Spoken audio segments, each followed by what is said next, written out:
Okay, now that we have Ring of Blades +1 and we're about to have 80 decks, it's time to start thinking about Ivory King. And the last thing we need for Ivory King is 6 more Titanite chunks. There are a few ways we can get those, but the safest paths all go through Looking Glass Knight, which means we're headed to Sinner. Each time you kill an Old Soul boss, Rotten, Freya, Iron King, or Sinner, launch a Restocks or Bright Bugs at an increased price. But after you kill Looking Glass Knight, she sets her price to 48k and will only sell 3 more for the rest of the run. So if we want Sinner's Bright Bugs, we have to kill her before we go to Looking Glass Knight.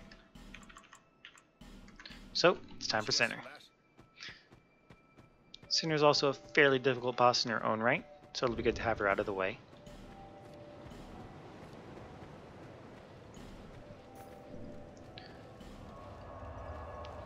Okay. When you warp into Sinner's Rise, there will be an archer. Take him out before he notices you. That guy. Now for a quick RTSR setup, I'm going to equip both hammers for extreme weight, 105%. I can't run, I can't roll with this much weight, but that's okay, because we don't need to yet. I'm just going to snipe these archers. Now with this much weight, the falls will put me in RTSR. Don't forget to unequip these when you're done, by the way. Not being able to run or roll is very, very bad.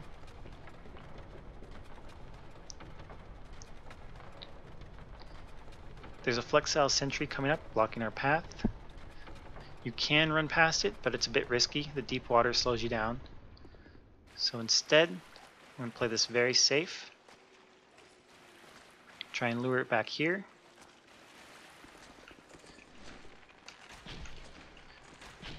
Poison it. And now try and bait some of those very predictable sword combos, because it cannot get through this doorway, so I'm pretty safe here.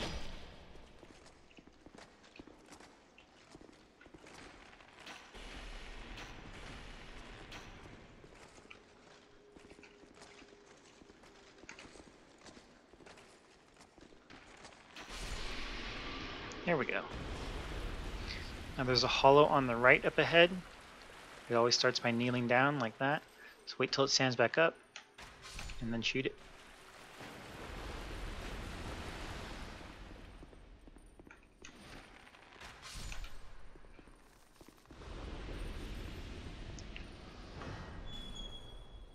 On to Sinner.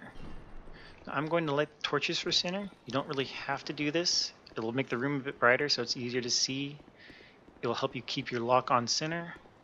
But again, not strictly necessary, so it's up to you to decide if this is worth your time. It'll also cost you a flame butterfly, though we do have some spares.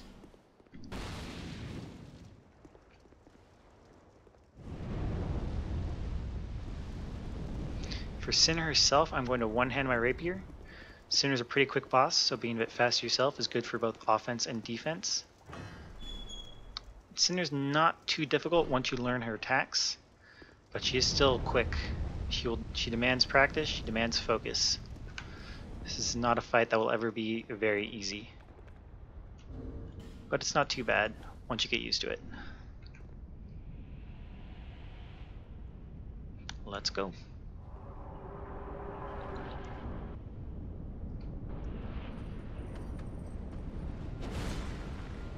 Watch out for the follow-ups. Sometimes she does them, sometimes she doesn't.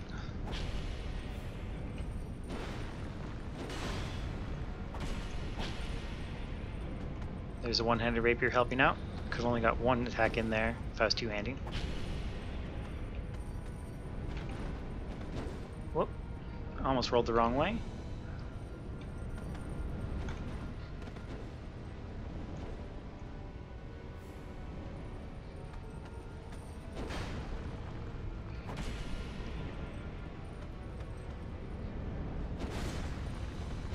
Yep, there's the follow-ups.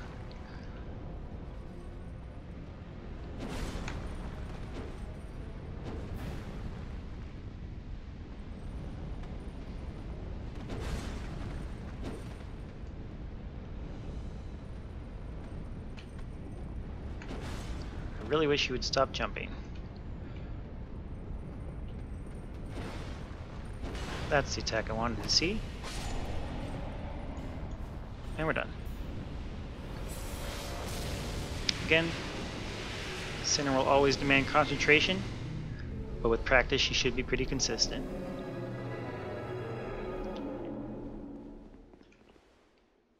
Now we get knocked down by Aldia.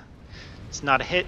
This is a cutscene and it's required if we want to fight Aldia, which we have to do because this is all boss.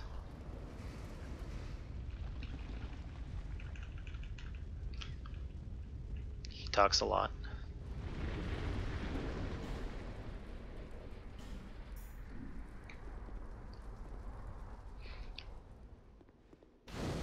Okay, now we head back to Majula for those bright bugs. And you may not even need these bright bugs, by the way. There are a lot of bright bugs that you don't have to use. We'll have spares.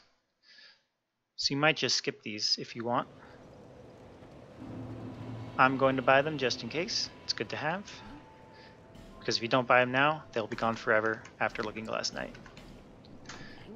Now that we have those, off to Mirror Night and Amana.